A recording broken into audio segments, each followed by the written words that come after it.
I am the last living cartoon, and this is my Kingdom Hearts.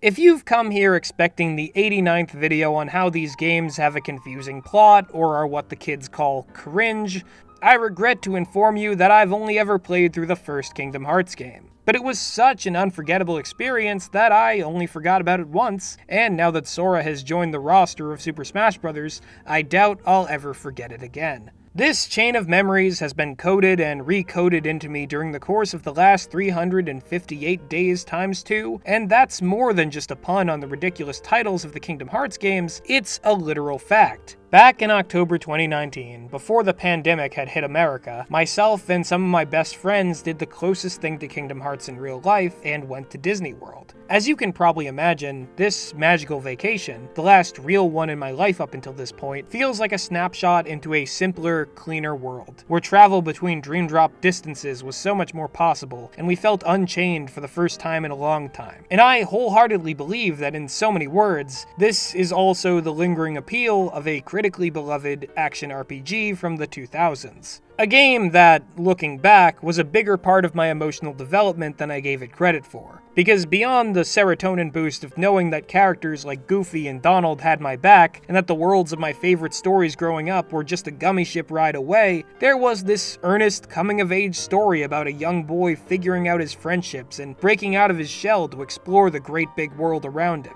There was darkness in that world, but there will always be darkness. And if these games tell us anything, it's that those who think that the darkness is some kind of power or mechanism to be used for the sake of elevating one's status, they also forget that it's a reflection of a fundamental lack of substance. No matter what supposedly essential truth one is able to pull from the collective darkness, it's nothing more than the shadow of an ideology, one that cannot meaningfully coexist with a world of light, a world where our emotions shape our relationships and our way of life. Like I said before, I haven't played all the games. I don't know all the lore, but I do know Hollow Bastion. I know its emptiness, its severity, its cold, unforgiving platforming. It is both monolith and memorial to those who sought the darkness and, in doing so, made nothing of themselves. It is where I lost my heart and where it returned to me. It was the exact shape of the blistering castle I wrote into my first stage play in high school.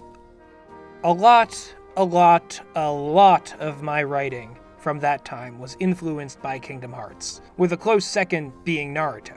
I wrote pages about misfit kids who traveled a winding road between dimensions, and whose adventures would often lead them to worlds populated by public domain characters, like the Wizard of Oz, Cthulhu, and all the forgotten Golden Age superheroes. It was my Golden Age, in a way, as in it's embarrassing to think back on, but strangely important nonetheless. This story loosely formed the basis for my longest-running tabletop campaign. And that's one that I'm fortunate enough to share with the same heartfelt companions who took me to Disney. I've always called them my lightning in a bottle, so it's not too much of a leap to say that they are also a part of my Kingdom Hearts. But isn't all this sentimental shit pathetic in the truest sense of the word? Yes, it is pathetic, but it's also prophetic. Kingdom Hearts will always be the blunt edge of the Keyblade that cuts us free from our adolescence and unlocks the uncertain future we're all destined for. The fractured reality that we all navigate is one where great forces of darkness move to separate and weaken our hearts. And because of late-stage capitalism, we're constantly surrounded by Disney characters who are never fully part of the problem or any real solution to our anxieties. They are the incidental backdrop of this parody of a legend that we're all living, where nobody can really follow what is happening, the forces of evil seem to multiply or make up new rules at random, and it's unclear what level of imitation ourselves actually exist.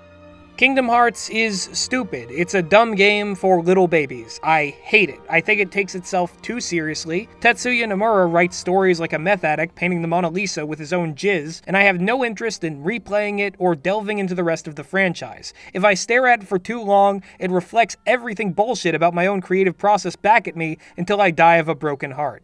Also, I kinda love it, because it is all that serious, and also that stupid. And that's how the world really is. And that's beautiful.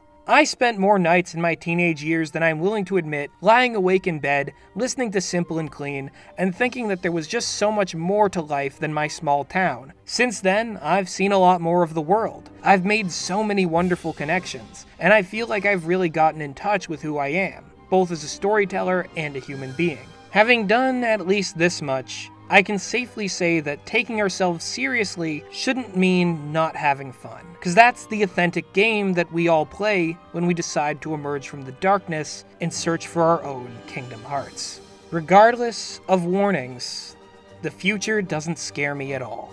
I'm the last living cartoon, and I'll see you there.